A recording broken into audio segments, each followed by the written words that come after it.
পড়ে আনি নাই, আপনি আমারে গিফট করছেন, আপনি আমারে দান করছেন, আপনি আমারে পুরস্কার দিছেন আমার উম্মতকে পানি পান করাইয়া কলিজা ঠান্ডা করার জন্য। কিন্তু আমি পানি পান করাইতে যাই গো, কিন্তু আমিও তাদেরকে দেখি না, তারাও আমারে দেখে না। এমনটা কেন কথা হইল? এমনটা কথা ছিল না। আপনি আমার উম্মতকে পানি পান করানোর জন্য হাউজে কাউসার দিলেন গো মালিক, কিন্তু পানি পান করাইতে যায় আমি উম্মত দেখি না, উম্মত আমারে দেখে না। এমনটা কেন হয়ে গেল? এমনটা কেন হয়ে গেল?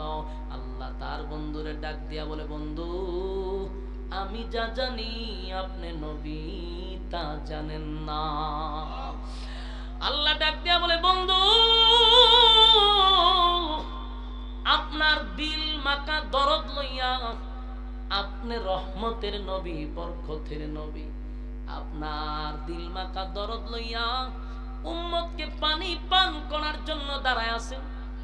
উম্মতরে এক পেয়ালা পানি পান করাবেন, সেই আশায় আপনি দাঁড়ায় আছেন।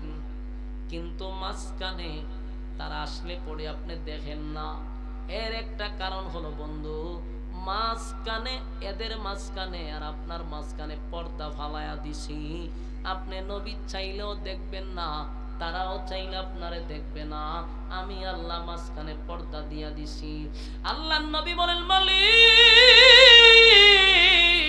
গুনাহগার উম্মতের কলিজা পাটা পিপাসা, হাসরের মাঠে সূর্য হবে মাথার উপরে, জমিন হবে তামা। এই পরিস্থিতিতে যদি পানি পান না করে উম্মতের উপায় থাকবে না। আল্লাহ কেন গো পর্দা ফালায়া দিলেন? আমি কেন দেখি না, তারা কেন দেখে না? আল্লাহ কয়, বন্ধু আমি এই জন্যই পর্দা ফালাইছি, যাদেরকে আপনি মহব্বত করে পানি পান করাইতে চান তারা দুনিয়াতে আপনার রেখে যাওয়া ইসলাম পালন করে নাই, আপনার দান দান বাঙ্গা ইসলাম তারা পালন করে নাই, আপনার রক্ত জড়ানো ইসলাম পালন করে নাই, আপনার আমানত রেখে যাওয়া ইসলাম পালন করে নাই। তারা মন গড়া ইসলাম পালন করছে, তারা বাপ দাদাদের ধর্ম পালন করছে।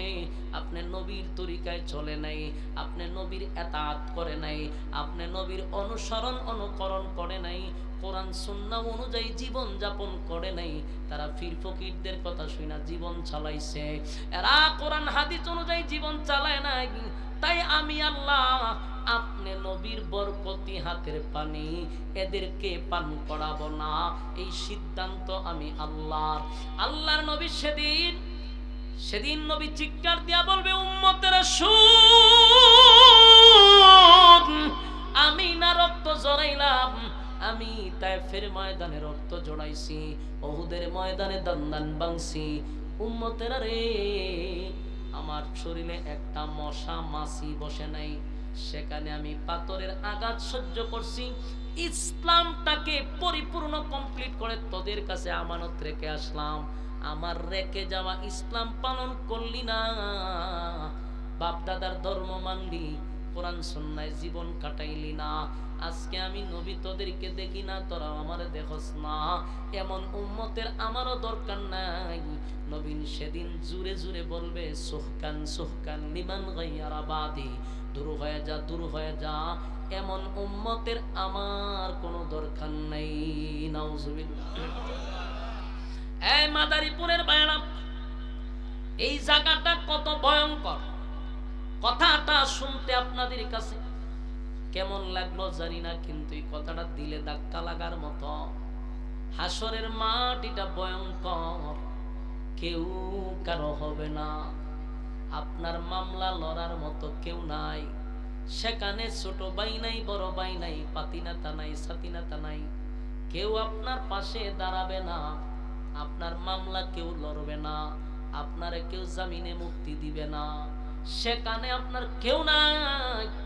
আল্লাহ নিজেই কোরআনে বলেন, ইয়াউমা ইয়াফিরুল মারউ মিন আখিহি ওয়া উম্মিহি ওয়া আবিহি ওয়া সাহিবাতিহি ওয়া বানিহি।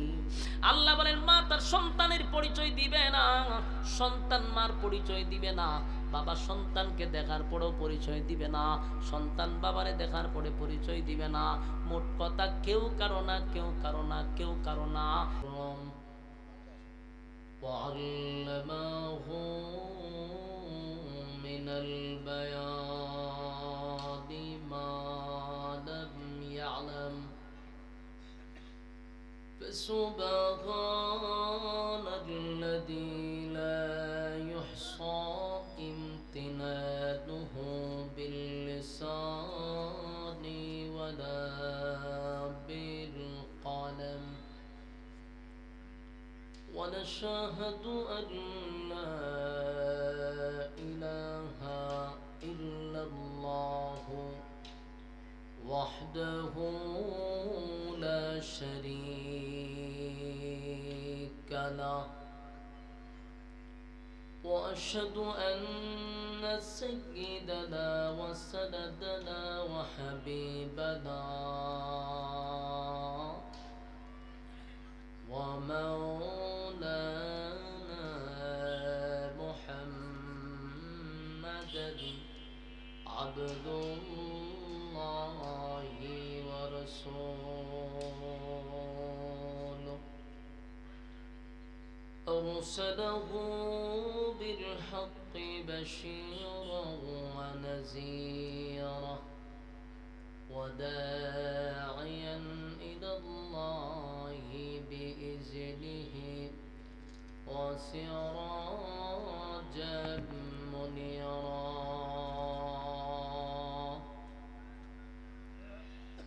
أما بعد فأعوذ بالله من الشيطان الرجيم. بسم الله الرحمن الرحيم. إذا زلزلت الأرض زلزالها وأخرجت الأرض أثقالها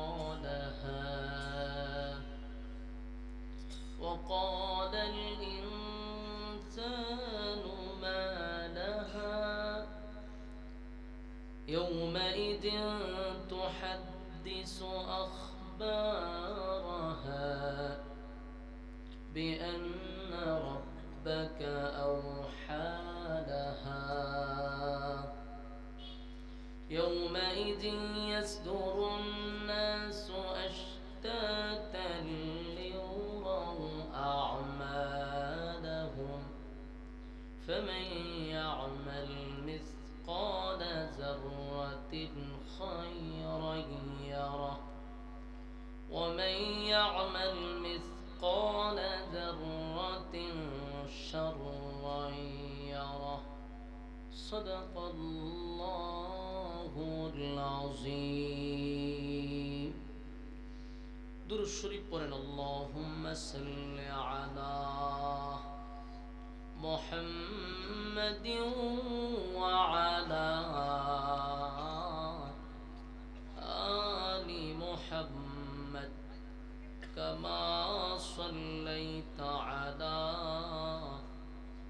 إبراهيم وعلى آل إبراهيم إنك حميد مجيد. اللهم بارك على محمد وعلى آل محمد كما باركت على إبراهيم وعلى آل إبراهيم إنك حميد مجيد. सारे दुनिया तई किया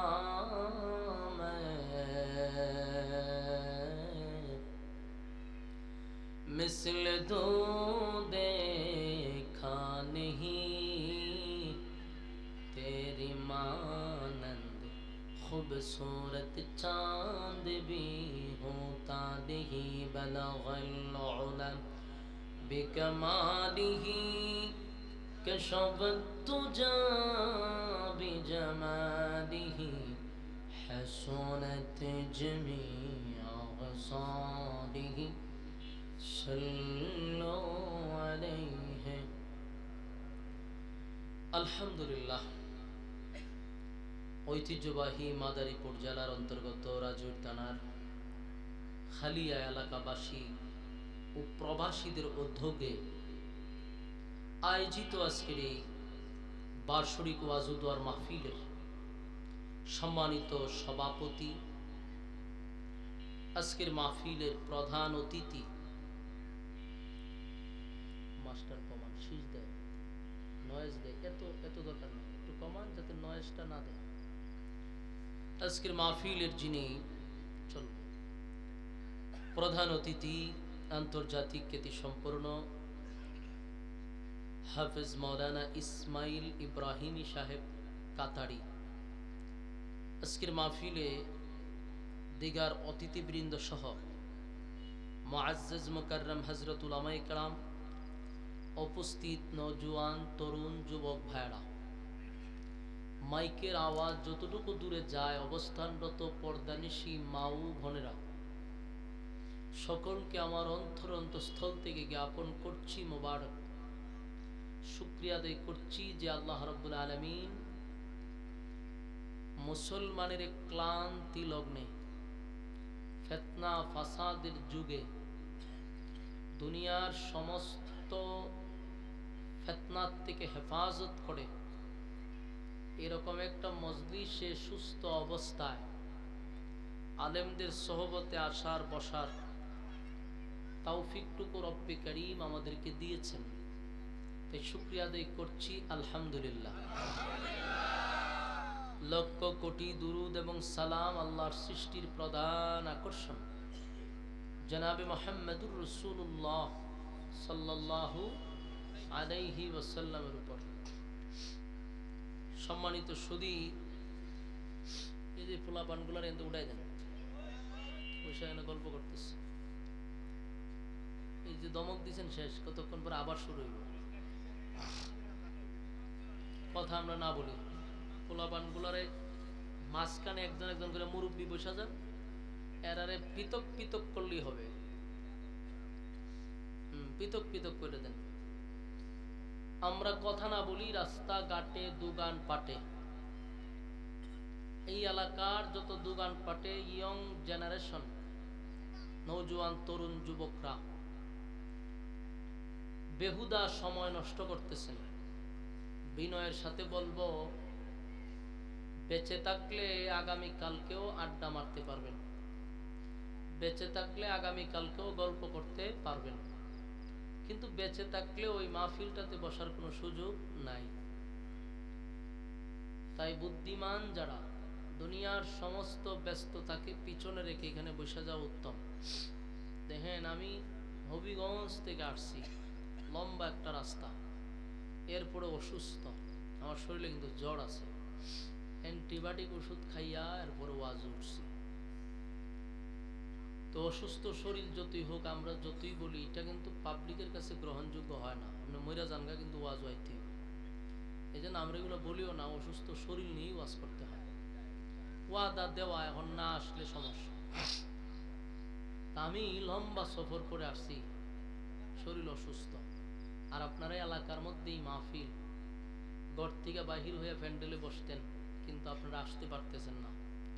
কি পরিমাণ শয়তান আপনাকে ওয়াসওয়াসা দিছে, কি পরিমাণ শয়তান আমারে ভর করছে, আসর করছে, যে এমন একটি মাহফিল থাকা সত্ত্বেও আপনার আড্ডা বন্ধ হয় না, মেলাতে গল্প করা বন্ধ হয় না। বুঝা নিতিব যে কপাল ফুটছে, কপাল কপাল ফুটে গেছে। এই কপালগুলিতে জোড়া সহজে লাগে না, এটা লক্ষণ যে কপাল যে ফুটছে, এটাই লক্ষণ। এমন একটা মজলিস বাড়ির কাছে থাকার পরে যে যুবকরা, যে মানুষরা উপস্থিত হইতে পারল না, কপাল পোড়া। এদেরকে নসিহত করে কোনোভাবেই আপনি কন্ট্রোলে আনতে পারবেন না, কারণ হেদায়েত দেয় যিনি তিনি কে? হেদায়েত সবার কপালে জুটে না। হেদায়েত যদি সবার কপালে জুটতো তাহলে আবু তালেবরে আল্লাহ হেদায়েত দিয়ে দিত। আবু তালেব ছিল রাসূলের আপন চাচা, রাসূলকে এতটা ভালোবাসতো, সব শয়তানের খারাজিল কিডি গিয়ে বসে ওই পর্দার দ্বারে দা এটি বইয়া বইয়া একটা একটা মোবাইল টিপে গল্প করে ইডিরে গিয়ে বর করছে শয়তানে। এটির ফু দেন সুরাই কিতা কয় আস্তাগফিরুল্লাহ বলে ফু দেন, ধরে লিছে এদিকে তাকান। এর বর করছে, করবেন কিতা সূরা কারাত ফিরে ফু দেন ইডিরে, সব টিরে শয়তানে বর করছে। ওয়াজুন তো এনে বইবে গেমস খেলে, কি পরিমাণ আসক্ত। একটা দেখায় মোবাইল, এই বসো না, সামনে না, এখানে তাক সামনে এসে আবার কথা বলবে, তাক মাঝখানে খালি একজন লোক বয়ে গেলই চলবে, প্রত্যেকটার মাঝখানে একজন মুরব্বী, তো এই সুযোগ হয়ে যাবো না। শয়তানে লাড়াচাড়া করে। বসে যান, মনোযোগ দিয়ে শুনেন।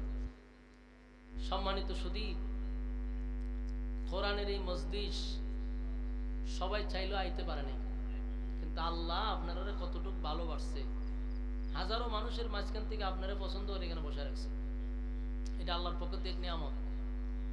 আবু তালেব কিন্তু রাসূলের আপন চাচা, বাবা যতটুক মহব্বত করে নাই এর থেকে বেশি আবু তালেব রাসূলকে করছে, কারণ রাসূল বাবাকে পাই নাই, তো বাবার আদরটা পাইছে আবু তালেবের কাছ থেকে। সেই আবু তালেবরে আল্লাহ হেদায়েত দেয় নাই। রাসূল কাঁদছে, পাশে বসে কাঁদছে, আল্লাহ আমার চাচার আপনি হেদায়েত দিয়ে দেন। আল্লাহ কি উত্তর দিছে? যে আপনারে আমি হেদায়েতের মালিক দিয়া পাঠাই নাই, আপনারে হেদায়েতের মালিক বানায়া পাঠাই নাই, আমি আপনারে হেদায়েতের রাস্তা দেখাইয়া দেওয়ার জন্য পাঠাইছি। রাসূল যদি হেদায়েতের মালিক হইতো, সর্বপ্রথম আবু তালেবরে আল্লাহ রাসূল হেদায়েত দিয়ে দিত। আমার কথা বুঝছেন না আপনারা? রাসূলের হাতে যদি হেদায়েতের ক্ষমতাটা থাকতো, কেউরে দেও কার না দেখ, রাসূল সর্বপ্রথম হেদায়েতটা দিত আবু তালেবরে। কিন্তু আল্লাহ কি বলছে?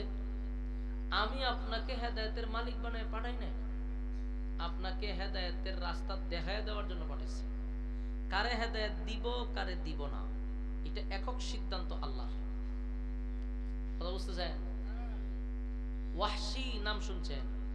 একজন সাহাবী, মানে সাহাবীদের মধ্যে সর্বনিম্ন যার মাকাম, তার নাম হলো ওয়াহশী। এই ওয়াহশী রাসূলের কলিজার টুকরা চাচা আমির হামজারে মারছে, বললাম মাইরা।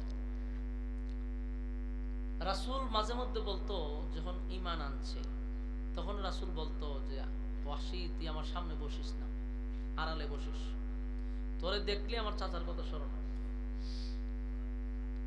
এই ওয়াহশী কত বড় আঘাত দিছে রাসূলকে, রাসূলের চাচারে সে হত্যা করছে। রাসূলের চাচার কলিজা বাইর কইরা হিন্দা নামক এক মহিলারে দিছে, সাবাইয়া খাইছে। নাউজুবিল্লাহ। রাসূল এই কথাগুলি স্মরণ নিলে রাসূল কাঁদত। এরকম একটা লোককে আল্লাহ হেদায়েত দিয়ে দিল।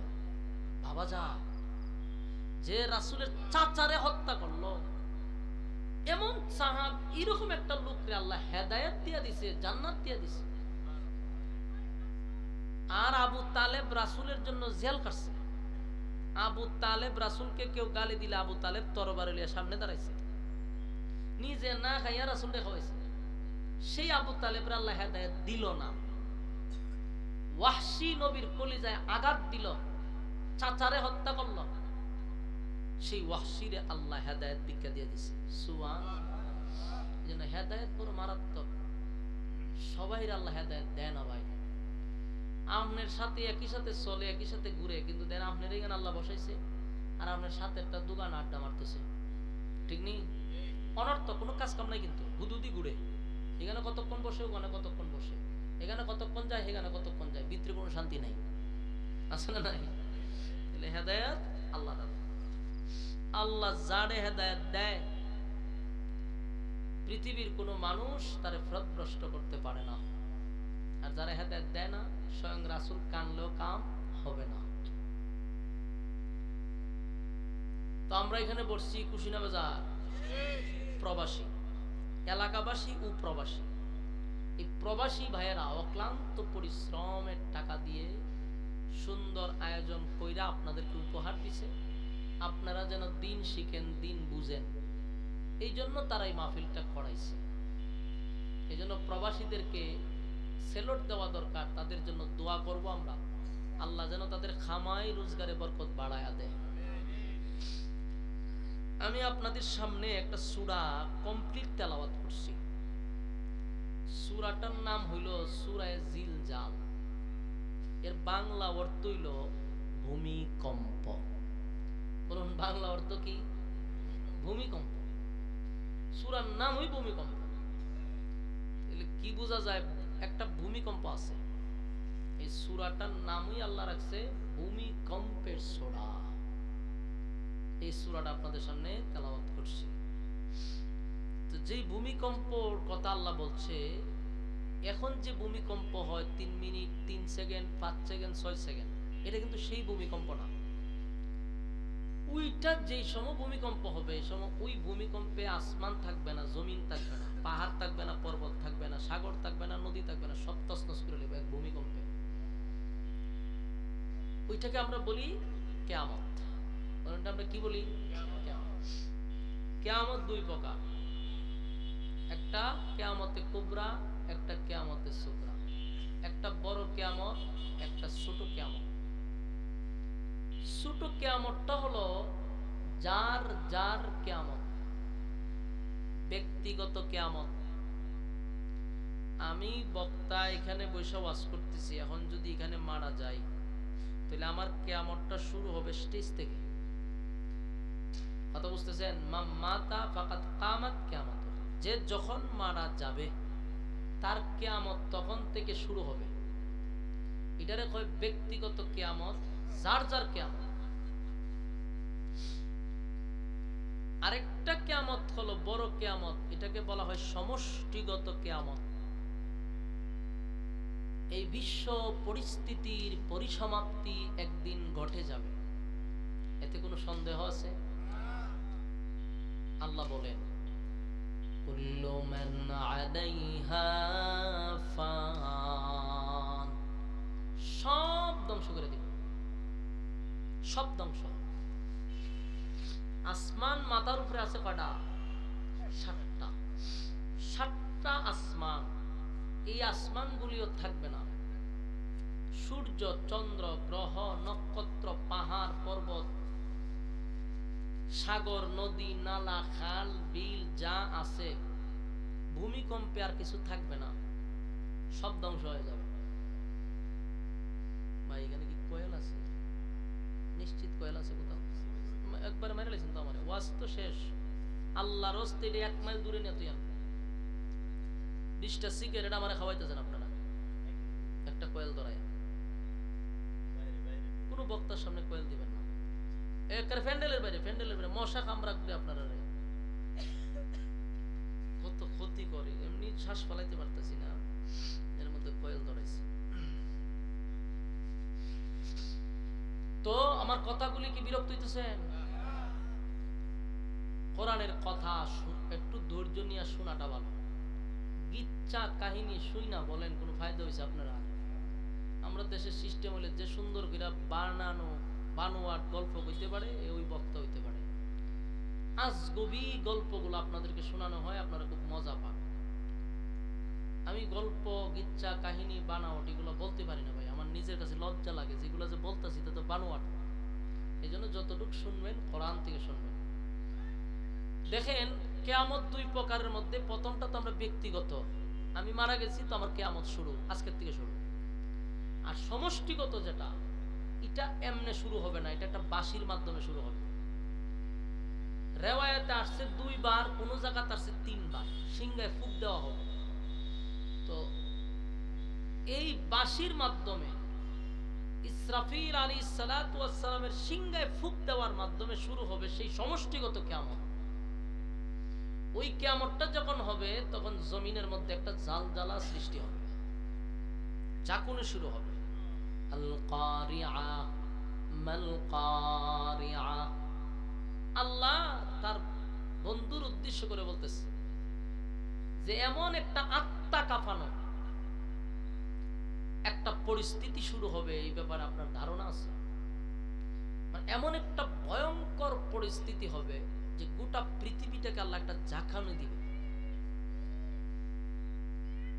আর যে ইসরাফিল আলাইহিস সালাতু ওয়াস সালাম যে সিংহে ফুঁক দিবে, এই ফুঁকের মাধ্যমে সমস্ত প্রাণী জগৎ ধ্বংস হবে। যত সময় যাবে তত এটা বিকট থেকে বিকট, বিকট থেকে বিকট, বিকট থেকে বিকট হইতেই থাকবে। এই আওয়াজ বন্ধ হবে না। এটা এত বিকট হবে যেটার আওয়াজে সমস্ত প্রাণীকুল মারা যাবে, কিন্তু আওয়াজ বন্ধ হবে না। আল্লাহ বলেন, ইযা যুলজিলাতিল আরদু জিলজালাহা ওয়া আখরাজাতিল আরদু আসকালাহা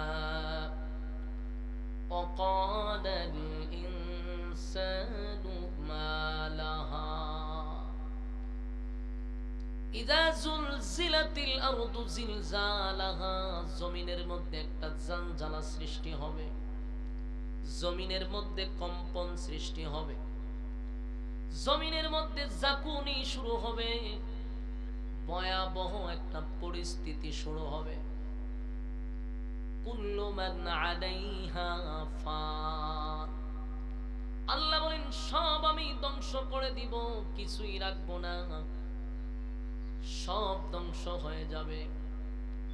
ইসরাফিল আলাইহিস সালাতু ওয়াস সালাম সিংহা নিয়া কিন্তু এখন দাঁড়িয়ে আছে, শুধু আল্লাহর অপেক্ষায় ইসরাফিল সিংহাটা মুখে নিয়ে দাঁড়ায় আছে। একটা সেকেন্ডের জন্য সিংহার থেকে মুখ সরায় না। রাসূল আরবি সাল্লাল্লাহু আলাইহি সাল্লাম বলেন, মেরাজের রজনীতে যখন আমি আমার আল্লাহ আমারে ইনভাইট করে আরশে আজিমে নিছিল, তখন প্রতি আসমানে আসমানে এক একজন ফেরেশতার সঙ্গে আমারে সাক্ষাৎ করায়া দিছে। আল্লাহর হাবিব প্রথম আসমান, দ্বিতীয় আসমান, তৃতীয় আসমান, এইভাবে 7 আসমান পর্যন্ত এক একটা ফেরেশতার সঙ্গে নবীরে পরিচয় করায়া দিছে। এক আসমানে গিয়া দেখে বিশাল আকৃতির একজন ফেরেশতা সিংহা মুখে নিয়ে দাঁড়ায় আছে। আল্লাহর নবী প্রত্যেকটা ফেরেশতার কাছে গিয়ে সালাম দিছে রে। ইসরাফিল আলাইহিস সালাতু ওয়াস সালাম কেও সালাম দিছে, কিন্তু ইসরাফিল আলাইহিস সালাতু ওয়াস সালাম সালামের উত্তর দেয় না, সালামের উত্তর দেয় না।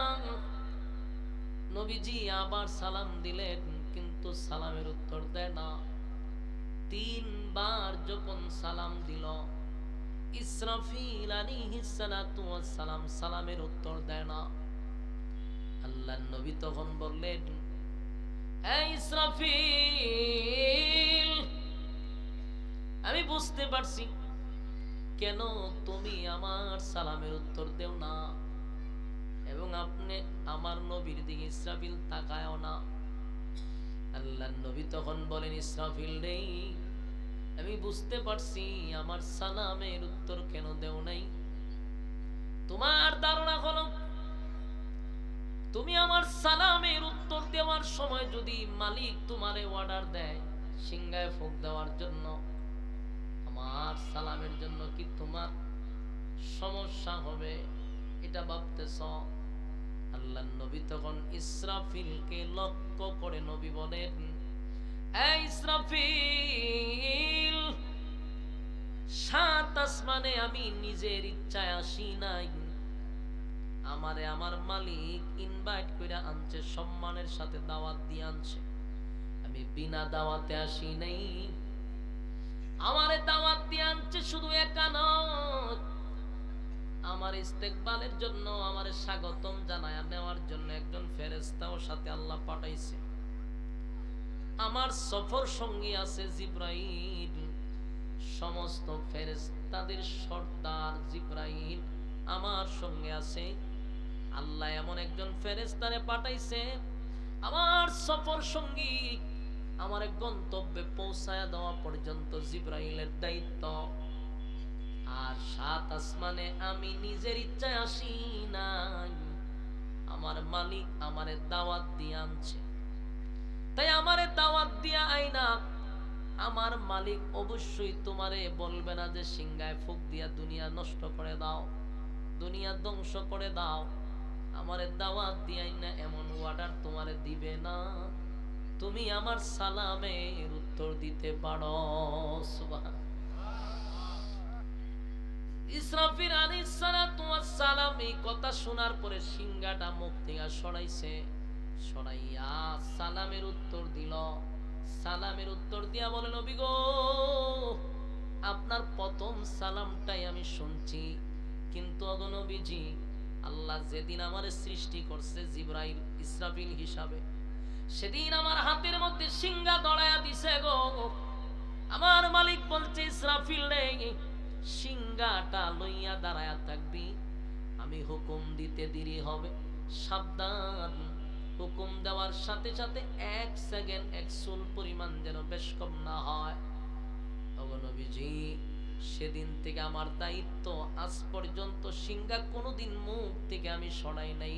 হাজার হাজার লক্ষ লক্ষ বছর চলে গেছে, আমি ইসরাফিল সিংহাটা মুখে লইয়া দাঁড়ায় আছি, কখন মালিক অর্ডার দিবে আর কখন দুনিয়া ধ্বংস করব।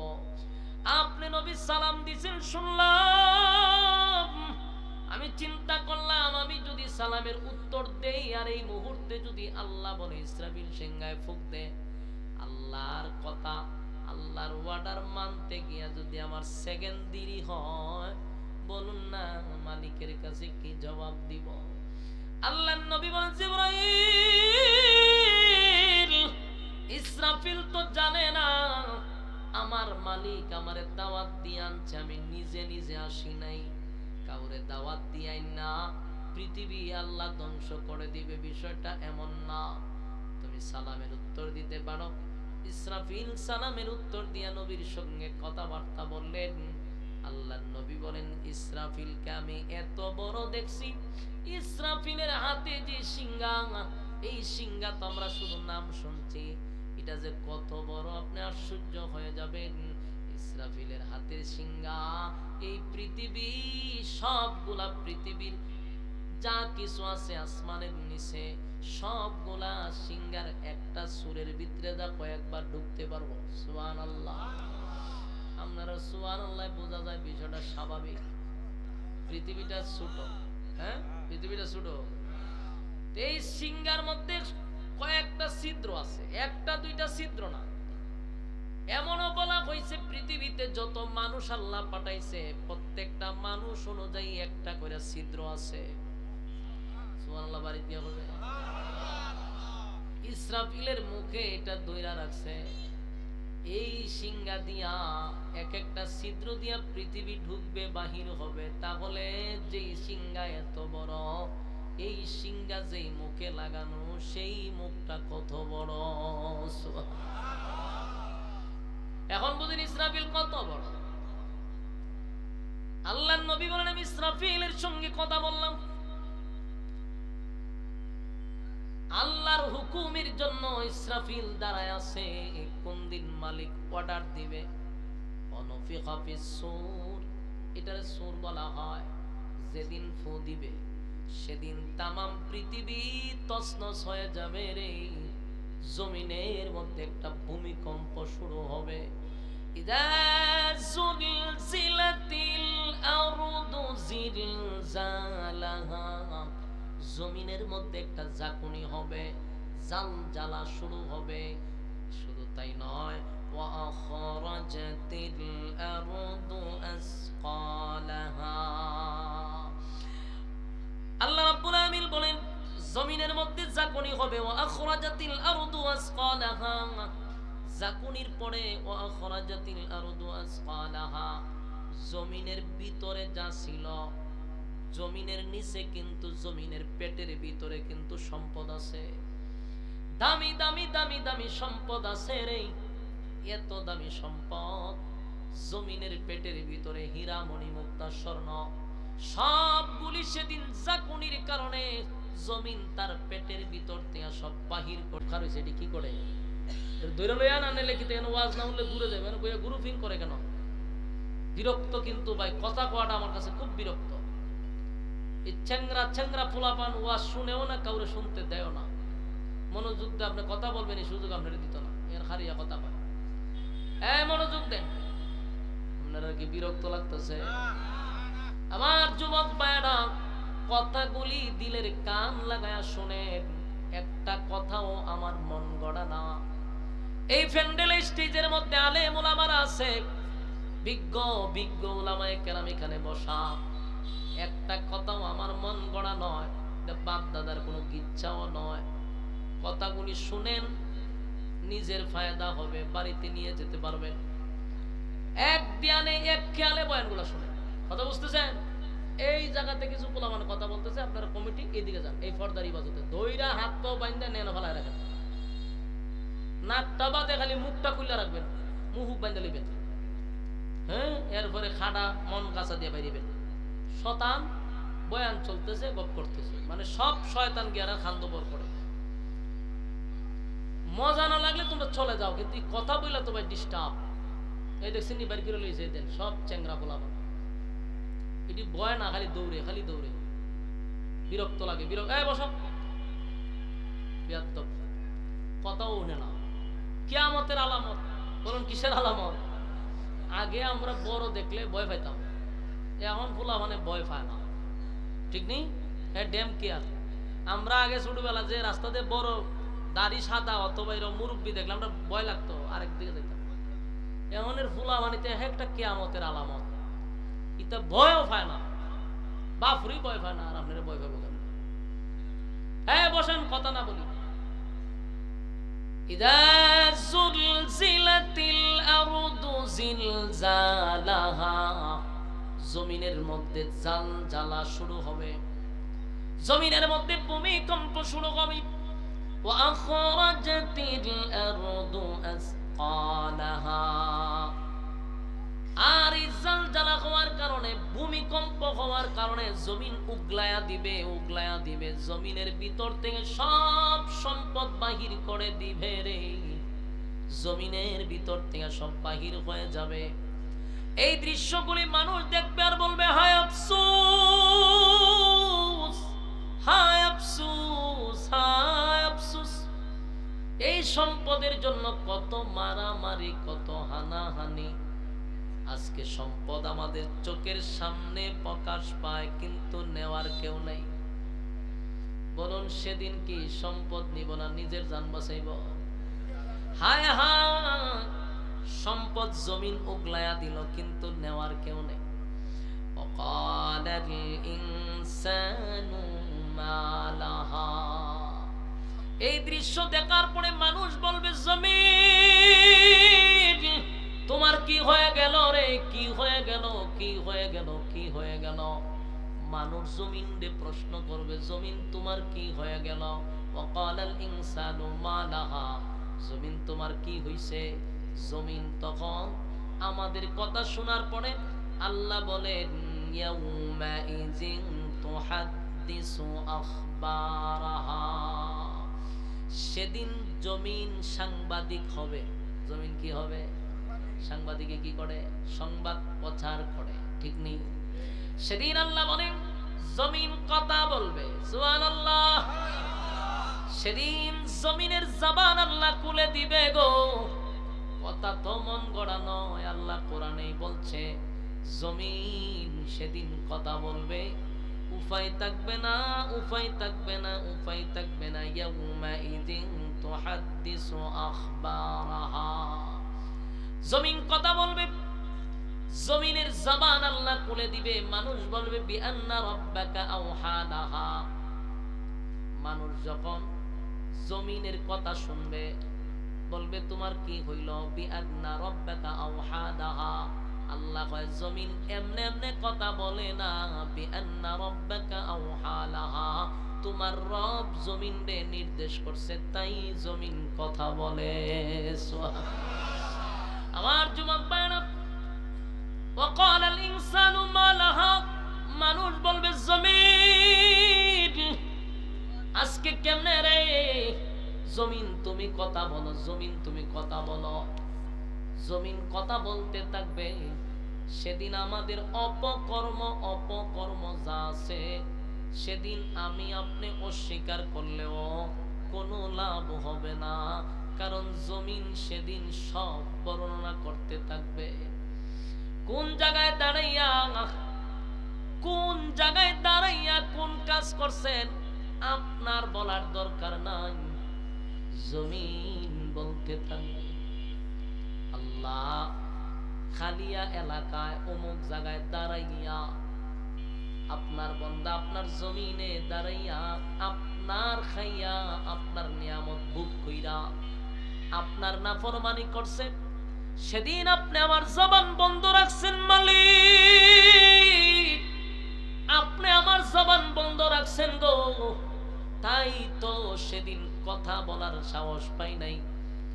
আল্লাহ আজকে জবান খুলে দিছেন, তাই বললাম আপনার বান্দা আপনার নিয়ামত খাইছে, আপনার দেওয়া নিয়ামত খাইয়া আপনার নাফরমানি করছে, আমার জমিনের উপরে দাঁড়াইয়া অমুক জায়গায় এমুক জায়গায় দাঁড়াইয়া আপনার বান্দা অমুক কাজটা করছে, আপনি অস্বীকার করবেন কেমনে? জমিনেই তো আপনার সব খুলে দিবে। বিআন্না রাব্বাকা আওহা লাহা, আল্লাহ জমিন এমনে এমনে কথা বলে না, তোমার রব জমিনে কথা বলার শক্তি দিবে। সুবহানাল্লাহ। আমার যুবক ভাইরা, ভয়াবহ একটা পরিস্থিতি হবে। এই পরিস্থিতিটা এমন হবে, একদিকে সিংহার ফুকের আওয়াজ, যত সময় যাবে খালি বিকট থেকে বিকট, বিকট থেকে বিকট, বিকট থেকে বিকট। একটা সময় এই আওয়াজের কারণে সমস্ত প্রাণীকুল মারা যাবে, কোনো প্রাণী বলতে কিছু থাকবে না, সব শেষ। সমস্ত প্রাণীকুল মারা যাবে। মারা যাওয়ার পরেও শব্দ বন্ধ হবে না, যত সময় যাবে তত খালি বাড়তেই থাকবে, বাড়তেই থাকবে, বাড়তেই থাকবে। এটার এত আওয়াজ, এত বিকট আওয়াজ, এই পৃথিবীর থেকে সূর্যটা হইল 13 লক্ষ গুণ বড়। কত লক্ষ? এই সূর্য হলো 13 লক্ষ গুণ বড়। এত বড় সূর্যটা, এটার আওয়াজে সূর্যটা পৃথিবীর থেকে 13 লক্ষ গুণ বড়। বলুন তো দেখি, শুধু সূর্যটা যদি এইভাবে পড়ে পৃথিবীর তালাশ করে পাওয়া যাব? কারণ পৃথিবীর থেকে এটা 13 লক্ষ গুণ বড়। সূর্যের আলোটা এখান থেকে প্রায় 3 কোটি উপরে, এটার উচ্চতা 9 কোটি 30 লক্ষ। কয় কোটি? 9 কোটি 30 লক্ষ মাইল উপরে হইল সূর্য, 13 লক্ষ গুণ বড়। এত বড় সূর্য যদি পৃথিবীতে পড়ে রে, পৃথিবী তালাশ করে পাওয়া যাবে না। কিন্তু ইসরাফিল আলাইহিস সালাতু ওয়াস সালামের সিংহার ফুকের আওয়াজে সূর্যটা পর্যন্ত টুকরা টুকরা হয়ে যাবে, টুকরা টুকরা হয়ে যাবে। সূর্যের থেকে আরো বড় হইল তারকা, যে তারকা আসমানে ঝুলে আছে, ছোট ছোট দেখা যায়, এই তারকা সূর্যের থেকে আরো কোটি গুণ বড়। সুবহান। তারকার সংখ্যা কত মালিক? মালিক ছাড়া কেউ জানে না। এত অসংখ্য তারকা আল্লাহ আকাশে ঝুলায়া রাখছে, এক একটা তারকা সূর্যের থেকেও বড়। এই তারকাগুলি ছুটে ছুটে জমিনে পড়বে, সূর্য ভেঙে যাবে, আটলান্টিক মহাসাগর আগুন ধরে যাবে, প্রশান্ত সাগর, পারস সাগর, আরব সাগর, বঙ্গোপসাগর, নদী নালা সবগুলার মধ্যে আগুন ধরে যাবে। পাহাড় থাকবে না, তুলার মতো উঠতে থাকবে, ধুলা হয়ে যাবে। আল্লাহ ওয়াইজা জুলজিলাতিল আরদু জিলজালাহা, জমিনের মধ্যে ঝাঁকুনি শুরু হবে, ভূমিকম্প শুরু হবে, পরিস্থিতি বড় ভয়াবহ হবে। বিশ্ব পরিস্থিতির পরিসমাপ্তি আল্লাহ ঘটায়া দিবে, থাকবে না, কিছুই থাকবে না, সব ধ্বংস হয়ে যাবে রে। আল্লাহ বলবেন, মালাকুল মউত আজরাইল, কি পরিস্থিতি, আর বাকি আছে কি? বলে আল্লাহ পৃথিবীতে আর কিছু নাই, প্রাণীকুল সব ধ্বংস হয়ে গেছে, নাই কিছু নাই, সব শেষ করে দিছি। আল্লাহ কয় তুমি ছাড়া আর 4 জন ফেরেশতা ছাড়া, আরশ বহনকারী ফেরেশতা ছাড়া আসমানের যত ফেরেশতা আছে, 7 আসমানের 7 তমক জমিনের যত জায়গায় যত ফেরেশতা আছে, সব ফেরেশতাদেরকে ধ্বংস করে দাও। কুল্লু মান আলাইহা ফান, সব ধ্বংস, সব ধ্বংস। এই আসমান জমিনের যত ফেরেশতা আছে, সব ফেরেশতা কুল ধ্বংস। শুধু আরশ বহনকারী ফেরেশতা আছে, জিবরাইল, মিকাইল, ইসরাফিল, আজরাইল বাকি আর আরশ বহনকারী ফেরেশতা বাদে সব শেষ। এইদিকে হলো প্রাণীকুল শেষ, ফেরেশতা কুল শেষ, সব ধ্বংস। আল্লাহ কয় আর বাকি আছে কে? মালাকুল মউত আজরাইল বলেন মালিক আপনি চিরঞ্জীব, আপনি আছেন, আমরা 4 জন ফেরেশতা আছি, আরশ বহনকারী ফেরেশতা আছে। আল্লাহ কয় কুল্লু মান আলাইহা ফান, আমি সব ধ্বংস করে দিব, আরশ বহনকারী ফেরেশতাদেরকেও ধ্বংস করে দাও। আরশ বহনকারী ফেরেশতারাও ধ্বংস হয়ে যাবে, কিন্তু আরশ আগে যেইভাবে ছিল সেইভাবেই আছে। জোরে জোরে কোন সুবহান। আল্লাহ জিগায় আর কে বাকি আছে? এবার আজরাইল বলেন মালিক রে আপনি চিরঞ্জীব, আর আমরা 4 জন আছি। আল্লাহ হয় আমি না বলছি সব ধ্বংস করে দিব। সব যদি ধ্বংস হয়ে যায়, জিবরাইলও তাহার কোনো অধিকার নাই, ইসরাফিলও তাহার কোনো অধিকার নাই, মিকাইল তাহার কোনো অধিকার নাই, ধ্বংস করে দাও। যে সিংহায় ফুঁক দিল তারও ধ্বংস করে দিল, সমস্ত ফেরেশতাদের সর্দার জিবরাইলও শেষ করে দিল, এমনকি মিকাইলও শেষ। আল্লাহ জিগায় এখন কে আছে? আজরাইল কয় মালিক আপনি চিরঞ্জীব, আর আমি আজরাইল আছি। আল্লাহ কয় আমি বলছি সব ধ্বংস হবে, সব ধ্বংস হয়ে গেলে তোর টাকার কোনো অধিকার নেই। আজরাইল চিন্তায় পড়ে গেছে, উপায় নাই, উপায় নাই, উপায় নাই গো। আজরাইল চিৎকার দিয়া বলে মালিক রে আমারে না দায়িত্ব দিলেন সবার রূহ নেওয়ার জন্য, আল্লাহ আপনি কি আমারও ধ্বংস করে দিবেন? আজরাইল ভয়ে তরতর করে কাঁপতেছে, আল্লাহ আমারও কি ধ্বংস করে দিবেন? আল্লাহ কয় এতদিন তুই সবাইরে ধ্বংস করলি, আজকে তুইও ধ্বংস হবি। আজরাইল কয় আল্লাহ আমারে কেমনে ধ্বংস করবেন? আল্লাহ কয় আমার হুকুম তোরে ধ্বংস করে দিবে। এই কথা বলার সাথে সাথে আজরাইল এমন জোরে চিৎকার মারা শুরু করলো, পয়গম্বর বলেন সেদিন যদি প্রাণীকুল বেঁচে থাকতো তাহলে আজরাইলের চিৎকারে সমস্ত প্রাণীকুল সেদিন মারা যাইত। বুঝেন আজরাইল কেমন চিৎকার দিছে? আল্লাহ কয় তো আমার হুকুমেই তোরে ধ্বংস করে দিবে। এবার মালিক আজরাইলও ধরল, আজরাইলও শেষ। এখন বলুন বাকি আছে কে? আপনারা সামনে ওয়াজ করতেছি না গুরুস্থানের সামনে, আপনারা কি সব জিন্দা না মুর্দা? জিন্দা হয়ে আপনারা জানাজা দিয়া দিতাম আসলাম, আমি মুর্দা লইয়া বইছি। হ্যাঁ বলুন, আমার কথায় উত্তর দেন, আমি তো বুঝতে পারতেছি না যে আপনারা মুর্দা না জিন্দা। বাকি আছে কে? আল্লাহর নামটা লইতে যাদের লজ্জা লাগে বুঝবেন ইমানের দুর্বলতা আছে, ইমানের দুর্বলতা আছে। এখানে অনেক লোক আছে যাদের ইমানের বড় দুর্বলতা, মালিকের নামটাও জুড়ে নিতে চায় না। বুঝতে হবে ইমান বড় দুর্বল, ইমানের চিকিৎসা করার দরকার আছে। আপনাদের ইমান দুর্বল হয়ে গেছে, তাই মালিকের নামটা উচ্চারণ করতে চান না। আল্লাহ আপনাদেরকে হেদায়েত দান করুক। আপনারা নিশ্চিত ইমানের দুর্বলতা, কারণ দুরূদ শরীফটাও পড়ছেন না, আমি প্রথম খেয়াল করছি, সব খেয়াল করি। সুবহানাল্লাহ বলতে চান না, আলহামদুলিল্লাহ বলতে চান না, আল্লাহর নামটাও নিতে চান না। এতে বোঝা যায় যার ইমান দুর্বল তার জবান দিয়া ভালো কথা আসে না, এর কলিজা দিয়া ভালো কথা আসে।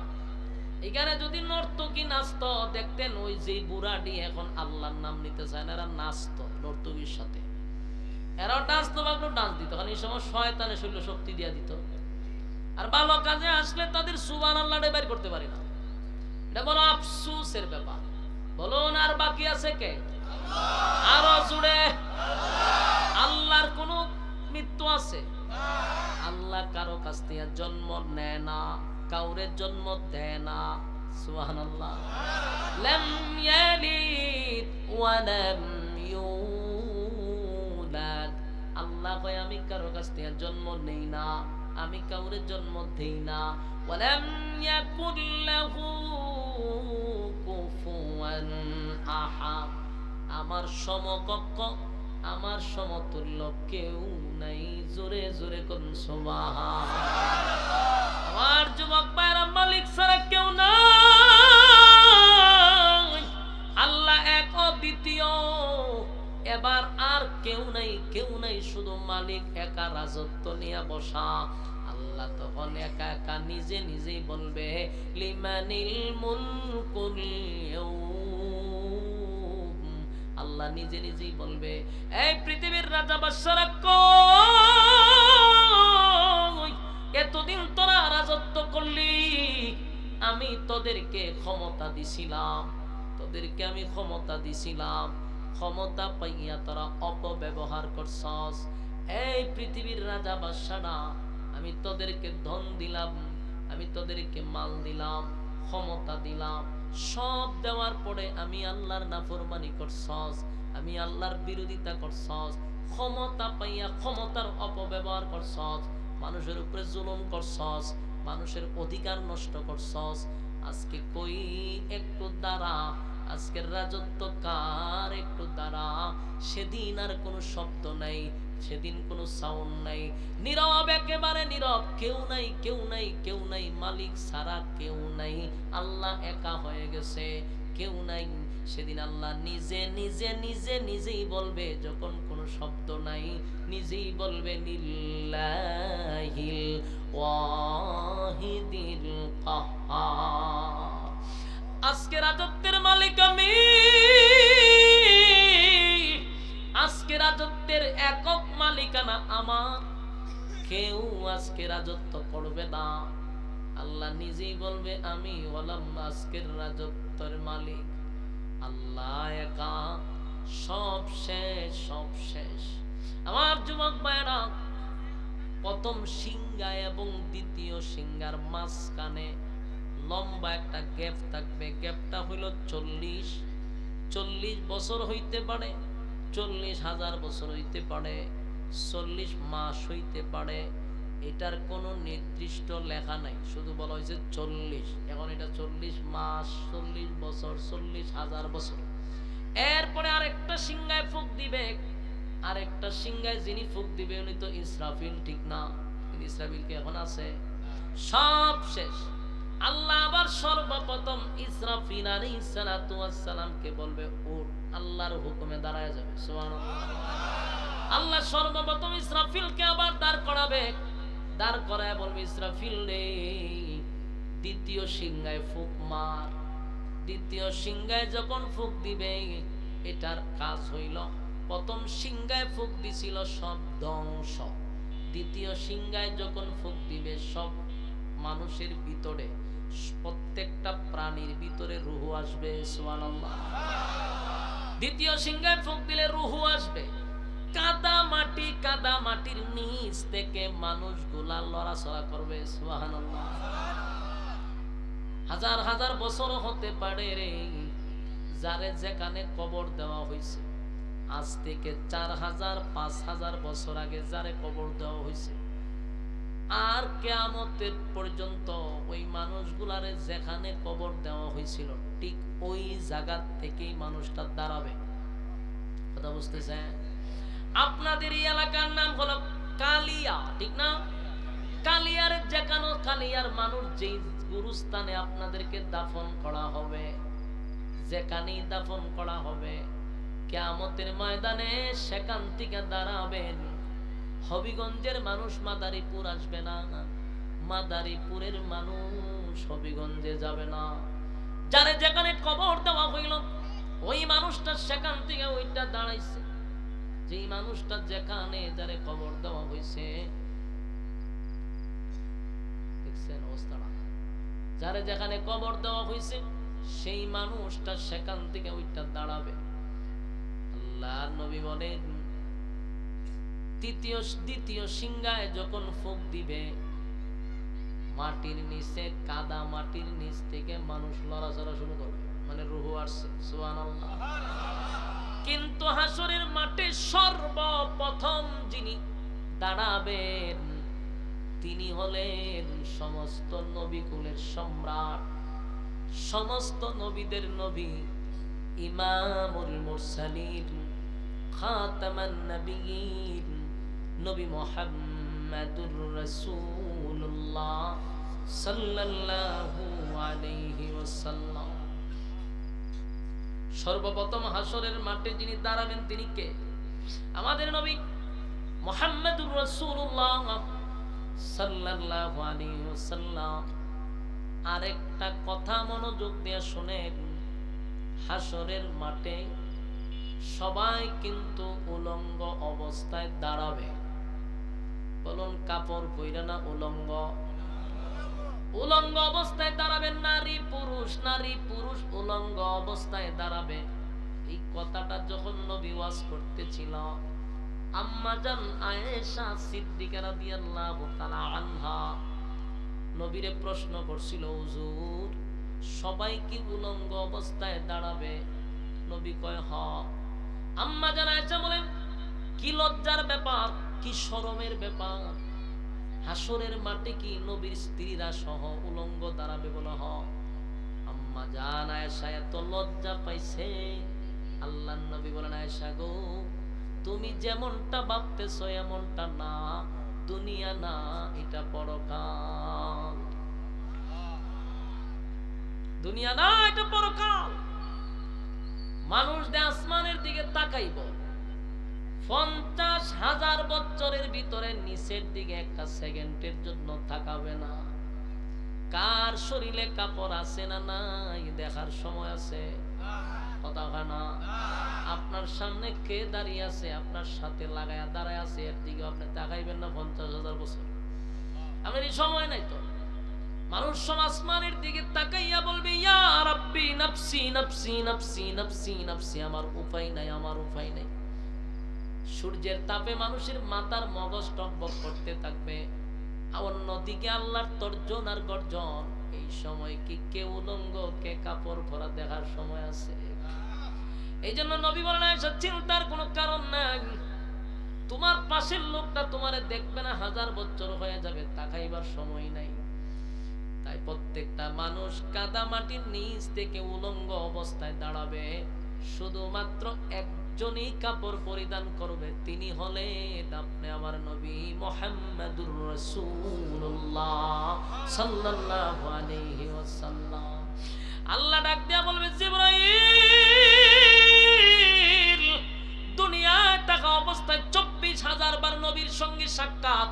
জিবরাইল নবীর সঙ্গে 24,000 বার দেখা হয়েছে। সুবহানাল্লাহ। সেই জিবরাইলকে আবার অনুমতি দিবে হাসরের মাঠে সর্বপ্রথম আমার বন্ধুরে জিবরাইল তুমি উঠায়া নিয়ে আসো। জিবরাইল রে আবার জীবিত করলো, জিবরাইল ওইটা দাঁড়াইলো, দাঁড়াইয়া পাগল পাগল পাগল হইয়া নবীর রওজা তালাশ করবে, নবীর রওজা। কিন্তু আল্লাহর নবীর রওজা তালাশ করে পাবে না। নবীর রওজা তালাশ করবে কিন্তু রওজা দেখবে না, চিনবে না। দৌড়াইয়া ইসরাফিলের কাছে গিয়া বলবে ইসরাফিল, আমারে আমার মালিক দাওয়াত, আমারে আমার মালিক অর্ডার দিছে নবীর যেন আমি উঠাই, হাসরের মাঠে উনারে উঠাইয়া হাউজে কাউসার পর্যন্ত নেওয়া আমার দায়িত্ব। কিন্তু নবীর রওজা আমি তালাশ করে পাই না রে। বল না, তুই তো সিংহায় ফুঁক দিস, তুই তো জানোস পরিস্থিতি কেমন, বল আমার নবীর রওজা কোথায়? ইসরাফিল কয় আমি নিজেও জানি না। আল্লাহ বলছে সিংহায় ফুঁক দেওয়ার জন্য আমি ফুঁক দিলাম রে। সিংহায় ফুঁক দেওয়ার পরে জমিনে যে জাল জ্বালা শুরু হয়েছে, আমার অবস্থাই খারাপ, আমারও আল্লাহ ধ্বংস করে দিছিল। পুনরায় আবার জীবিত করছে। এখন মাটির অবস্থা আমি জানি না। জিব্রাইল চতুর্দিকে তালাশ করে নবীর রওজা খুঁজে পায় না। ইসরাফিল বলে তুমি এক কাজ করো, মাটিরে জিজ্ঞাসা করো মাটির মধ্যে আমার নবীরে কোথায় রাখছে। জিব্রাইল মাটিরে বলে, মাটি বল আমার নবী কোথায় রে, নবীর রওজা কোথায়? মাটি জবাব দেয়, আমার মধ্যে আমি নাই, আমার অবস্থার মধ্যে আমি নাই। যেভাবে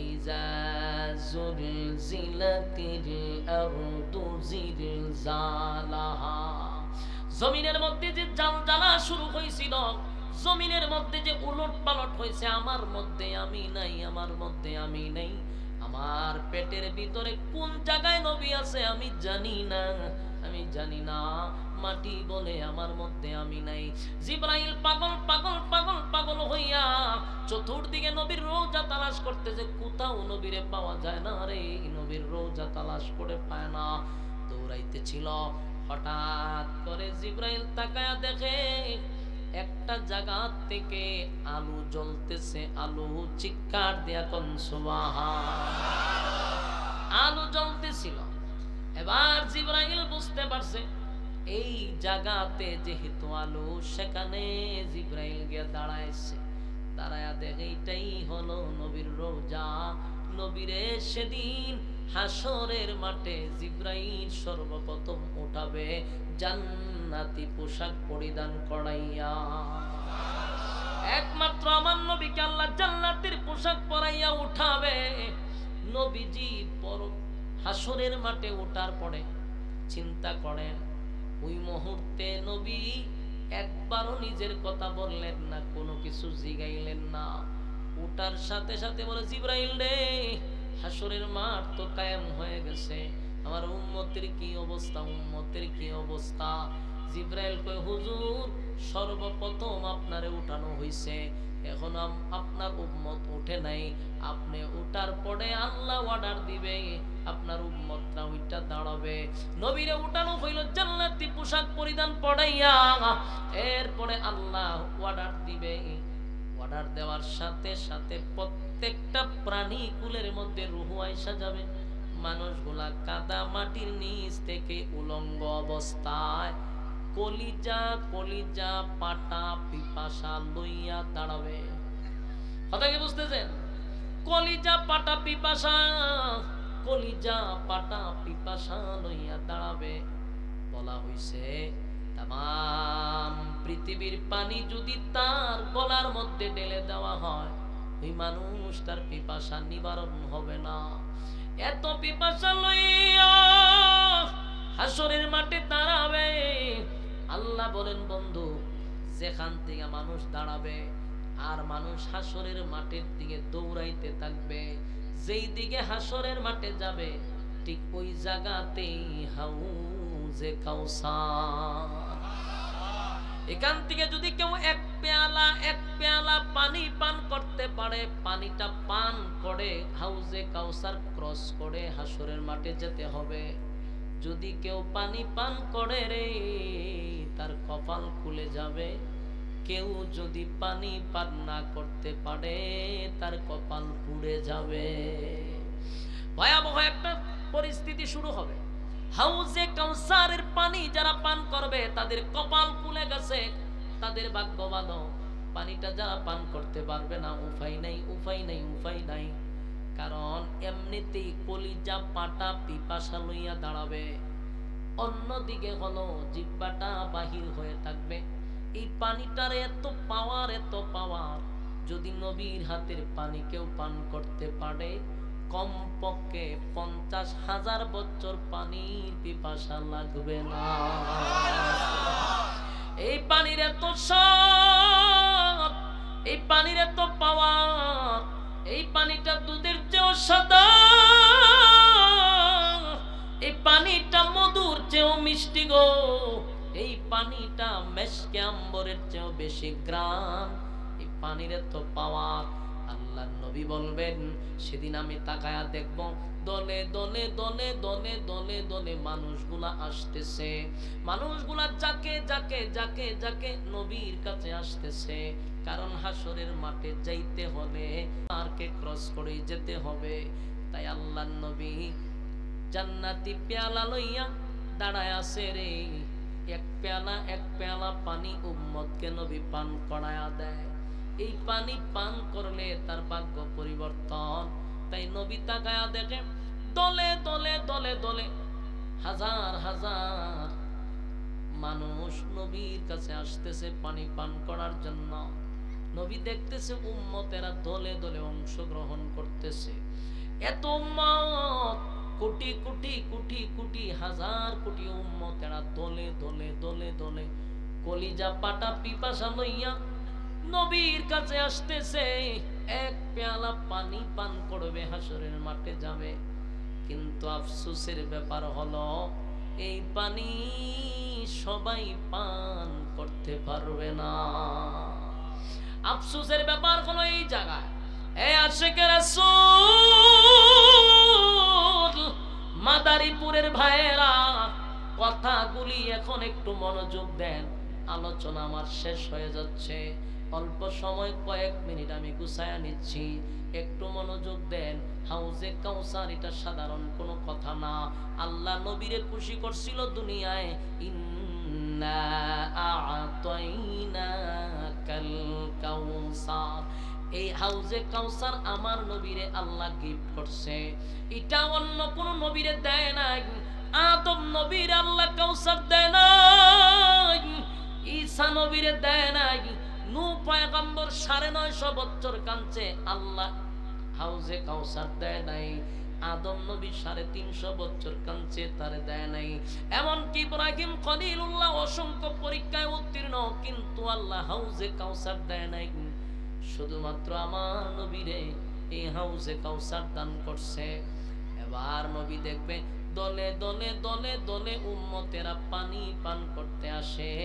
কাছাকাছি যখন নবীর চলে আসে কাছাকাছি, তখন নবীও তাদেরকে দেখে না, তারাও নবীরে দেখে না। কি পরিস্থিতি হবে? আল্লাহর নবী আশ্চর্য হয়ে যাবে। দলে দলে দলে দলে উম্মতেরা পানি পান করতে আসলো রে। নবীর কাছে আসলেই নবী দেখে না, তারাও নবীরে দেখে না, নবীও তাদেরকে দেখে না। আল্লাহর নবী আশ্চর্য হইয়া চিৎকার দিয়া বলবে, মালিক,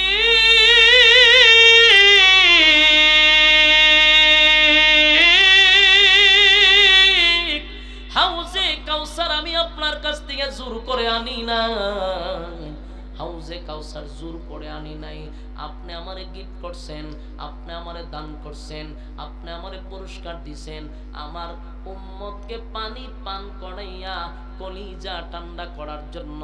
কিন্তু আমি পানি পান করাইতে যাই গো, কিন্তু আমিও তাদেরকে দেখি না, তারাও আমারে দেখে না। এমনটা কেন কথা হইল? এমনটা কথা ছিল না। আপনি আমার উম্মতকে পানি পান করানোর জন্য হাউজে কাউসার দিলেন গো মালিক, কিন্তু পানি পান করাইতে যায় আমি উম্মত দেখি না, উম্মত আমারে দেখে না। এমনটা কেন হয়ে গেল? এমনটা কেন হয়ে গেল? আল্লাহ তার বন্ধুরে ডাক দিয়া বলে, বন্ধু আমি যা জানি আপনি নবী তা জানেন না। আল্লাহ ডাক দিয়া বলে, বন্ধু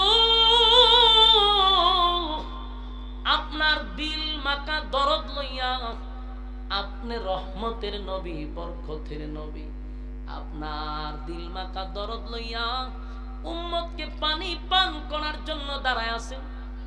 উম্মতরে এক পেয়ালা পানি পান করাবেন, সেই আশায় আপনি দাঁড়ায় আছেন। কিন্তু মাঝখানে তারা আসলে পড়ে আপনি দেখেন না। এর একটা কারণ হলো বন্ধু, মাঝখানে, এদের মাঝখানে আর আপনার মাঝখানে পর্দা ফালায়া দিছি। আপনি নবী চাইলেও দেখবেন না, তারাও চাইলে আপনারে দেখবে না। আমি আল্লাহ মাঝখানে পর্দা দিয়া দিছি। আল্লাহ নবী বলেন, মালিক গুনাহগার উম্মতের কলিজা পাটা পিপাসা হাসরের মাঠে সূর্য হবে মাথার উপরে, জমিন হবে তামা। এই পরিস্থিতিতে যদি পানি পান না করে উম্মতের উপায় থাকবে না। আল্লাহ কেন গো পর্দা ফালায়া দিলেন? আমি কেন দেখি না, তারা কেন দেখে না? আল্লাহ কয় বন্ধু, আমি এই জন্যই পর্দা ফালাইছি, যাদেরকে আপনি মহব্বত করে পানি পান করাইতে চান তারা দুনিয়াতে আপনার রেখে যাওয়া ইসলাম পালন করে নাই, আপনার দান দান ভাঙ্গা ইসলাম তারা পালন করে নাই, আপনার রক্ত জড়ানো ইসলাম পালন করে নাই, আপনার আমানত রেখে যাওয়া ইসলাম পালন করে নাই, তারা মন গড়া ইসলাম পালন করছে, তারা বাপ দাদাদের ধর্ম পালন করছে। আপনি নবীর তরিকায় চলে নাই, আপনি নবীর এতাত করে নাই, আপনি নবীর অনুসরণ অনুকরণ করে নাই, কোরআন সুন্নাহ অনুযায়ী জীবন যাপন করে নাই। তারা ফির ফকিরদের কথা শুনা জীবন চালাইছে, এরা কোরআন হাদিস অনুযায়ী জীবন চালায় নাই। তাই আমি আল্লাহ আপনি নবীর বরকতি হাতের পানি এদেরকে পান করাবো না, এই সিদ্ধান্ত আমি আল্লাহর নবী সেদিন নবী চিৎকার দিয়া বলবে, উম্মতেরা শুন, আমি না রক্ত জড়াইলাম, আমি তায়েফের ময়দানে রক্ত জড়াইছি, ওহুদের ময়দানে দান্দান ভাঙছি। উম্মতেরা রে, আমার শরীরে একটা মশা মাছি বসে নাই, সেখানে আমি পাথরের আঘাত সহ্য করছি, ইসলামটাকে পরিপূর্ণ কমপ্লিট করে তোদের কাছে আমানত রেখে আসলাম। আমার রেখে যাওয়া ইসলাম পালন করলি না, বাপ দাদার ধর্ম মানলি, কোরআন সুন্নাহয় জীবন কাটাইলি না। আজকে আমি নবী তোদেরকে দেখি না, তোরা আমারে দেখস না, এমন উম্মতের আমারও দরকার নাই। নবীন সেদিন জুরে জুরে বলবে, সুহকান সুহকান লিমান গায়রা বাদি, দূর হয়ে যা, দূর হয়ে যা, এমন উম্মতের আমার কোনো দরকার নাই। নাউজুবিল্লাহ। এই মাদারীপুরের বায়না, এই জায়গাটা কত ভয়ঙ্কর, কথাটা শুনতে আপনাদের কাছে কেমন লাগলো জানি না, কিন্তু এই কথাটা দিলে ধাক্কা লাগার মতো। হাসরের মাটিটা ভয়ঙ্কর, কেউ কারো হবে না, আপনার মামলা লড়ার মতো কেউ নাই সেখানে। ছোট ভাই নাই, বড় ভাই নাই, পাতিনাতা নাই, সাতিনাতা নাই, কেউ আপনার পাশে দাঁড়াবে না, আপনার মামলা কেউ লড়বে না, আপনারে কেউ জামিনে মুক্তি দিবে না, সেখানে আপনার কেউ নাই।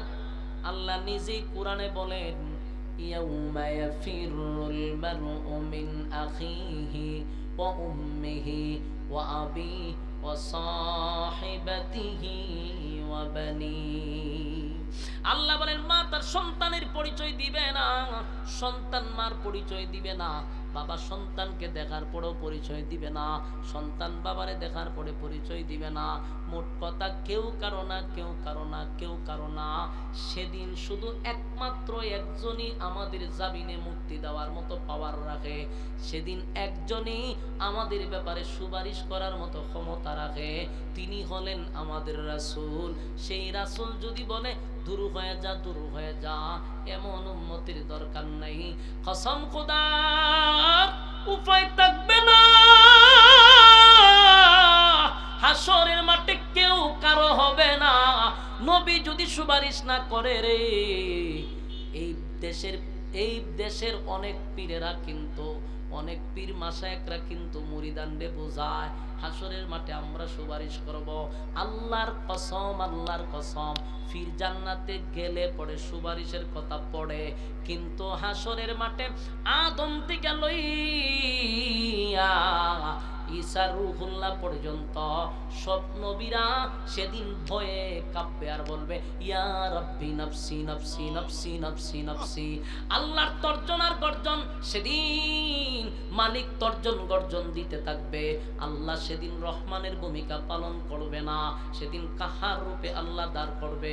আল্লাহ তাআলা যখন হুঙ্কার দিবে, ওই দিকে জাহান্নাম পর্যন্ত লাফাইতে থাকবে, আসমানের সমস্ত ফেরেশতা সহ, ওই দিকে নবী রাসূলরা সহ ইয়া রাব্বি নাফসি বলবে। সেদিন আমার নবী ছাড়া আল্লাহর সামনে কথা বলার সাহস কারো নাই রে। সেই নবী যদি বলে দূর হয়ে যা, বলুন উপায় থাকবো? কথা কোন উপায় থাকবো? এই জন্য দুনিয়াতে যতদিন বেঁচে থাকবো আমার নবীর সুন্নাহ অনুযায়ী জীবন যাপন করব। আমি তো শুরুতে দুরূদ পড়লাম, একটা মানুষও টুট লড়াইয়া পড়লেন না, অথচ নবীর উপরে একবার দুরূদ পড়লে 10টা নেকি আমলনামায় ঢুকে যায়। নবীর নামে একবার দুরূদ পড়লে 10টা গুনাহ মাফ হয়ে যায়। নবীর নামে একবার দুরূদ পড়লে 10টা রহমত বর্ষিত হয়। সুবহানাল্লাহ। আমার যুবক ভাইরা, তাই নবীর উপরে দুরূদ আমাদের পড়া দরকার। এই দুরূদ পড়লে পড়ে নবীর নামে দুরূদ পড়লে সেকেন্ডে সেকেন্ডে আমার বাবার নাম, মায়ের নাম, গ্রামের নাম, থানার নাম, জেলার নাম, সব ডকুমেন্টারি নবীর রওজা মুবারকে আল্লাহ পৌঁছায়া দেয়। সেদিন এগুলা জমা হয়। হাসরের মাঠে যখন আপনি পানি পান করতে যাবেন, বলতে পারবেন নবী গো, প্রতিদিন আপনার দুরূদ না পড়ে আমি ঘুমাই নেই। লিস্টিতে দেখা যাবে এই বান্দা নবীর উপরে অনেক দুরূদ পাঠ করত। সেদিন আমার নবী আপনার মামলা লড়বে, আপনাকে জামিনে মুক্তি দিয়া জান্নাতে ঢোকাবে। তাই বলুন, নবীর সুন্নাহ অনুযায়ী চলার দরকার আছে না না? আমার যুবক ভাইরা, কারা কারা প্রতিদিন কমপক্ষে নবীর দুরূদ পড়বেন 10 বার? কারা কারা হাত তুলে দেখায়? লিল্লাহে তাকবীর, লিল্লাহে তাকবীর। রাজি আছেন তো ইনশাআল্লাহ? এটা কি মুখ দিয়া কইছেন না অন্তর দিয়া কইছেন? অন্তর দিয়ে কমপক্ষে 10 বার আমরা প্রতিদিন দুরূদ শরীফ পাঠ করব নবীর শানে। পারবো তো ইনশাআল্লাহ? হাসরের মাঠে সুপারিশ প্রথম দিকে করার একমাত্র অধিকার কার? রাসূলের। রাসূলের রাসূলের আমাদের নবী ছাড়া সুপারিশের অধিকার কেউ পাবে না। হ্যাঁ, সুপারিশ 5 প্রকার আছে।